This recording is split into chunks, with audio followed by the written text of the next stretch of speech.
Hey everybody, Ryan McCaffrey with IGN. We're up here at Bungie for IGN First Destiny coverage all month long. The Destiny beta is coming, and I'm here with Lars Bakken, the senior design lead. Remind me again? Design lead. That's right. That looks good on the business card. This is a map, Lars, the only one in the beta that's got vehicles in it. That is correct. And therefore, it's automatically my favorite.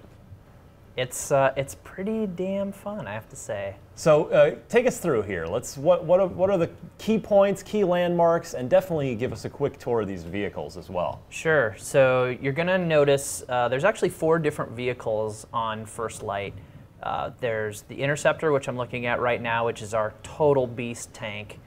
There's the Pike, which is a great quick traversal. It also has guns. And then the third one is the turret over here, which is great. It's located in multiple hard points along the map, where usually in really good defend points for the different control areas. And then the final vehicle is one that you always have with you. Your good old Sparrow. That is your Sparrow. Yeah, really, I found this while we were playing really helpful for when I'd respawn and just wanted to get back to a control point as quickly as I could. Yeah, it's super nice. We actually spawn you a little bit out on the edges of the map, not only to keep you safe, but to also help remind people that they have their Sparrow, and it sort of lets them tool around and get back to locations really quickly, get back to combat.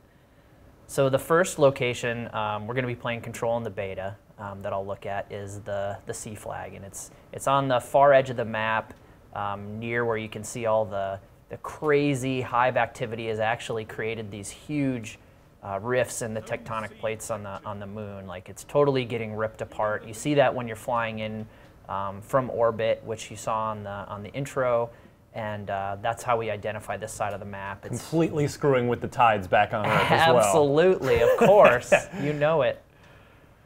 So this map is really big, obviously by the inclusion of vehicles, but there's a lot of different really interesting routes. There's a lot of long lines of sight as well, so if there are any snipers out there, there's some pretty fun places to post up. The next location I'll go to is B, and it's at this sort of central complex, which is really heavily fought over in a high vehicle traffic lane too, so you get to see a lot of people doing interesting things around here with vehicles and infantry mixed together. Was there any thought, do we have any gravity effects going on here because we're on the moon? No. When the Traveler arrived, it actually did some pretty amazing things on all the different planets, and one of those things it did was give a light atmosphere and some additional gravity to the moon. So it feels pretty similar to everywhere else. A likely story, Lars. Yes.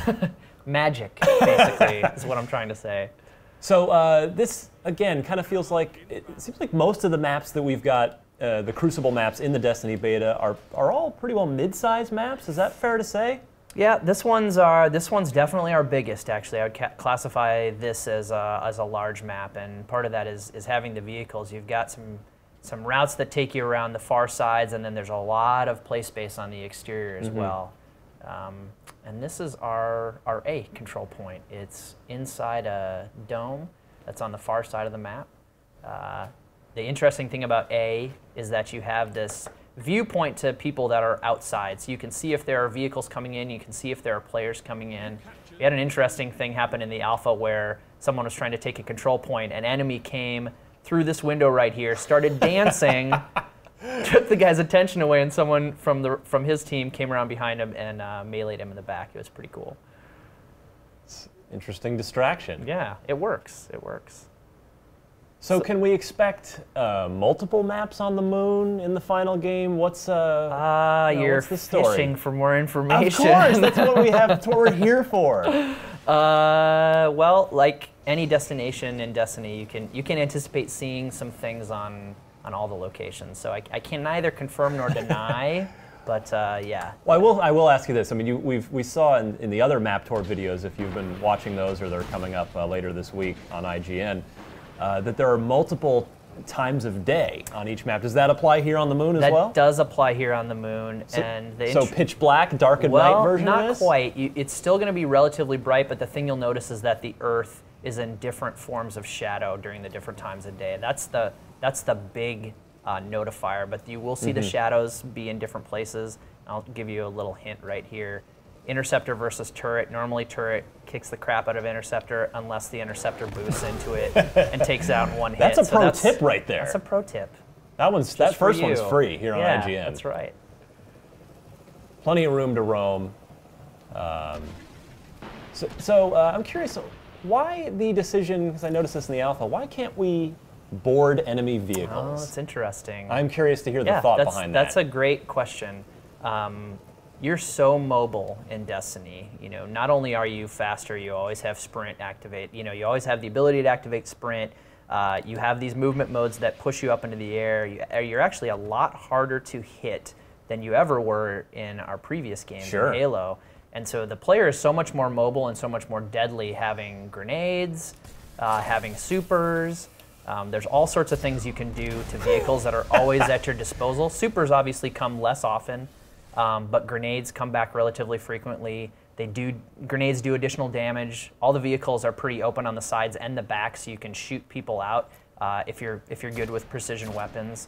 And then, yeah, your supers and your heavy ammo takes vehicles out really quickly as well. So we figured we had so many other ways to eliminate players and vehicles. An additional one was sort of overkill at that point. Interesting. So you'd rather us almost engage the vehicles by design rather than steal them?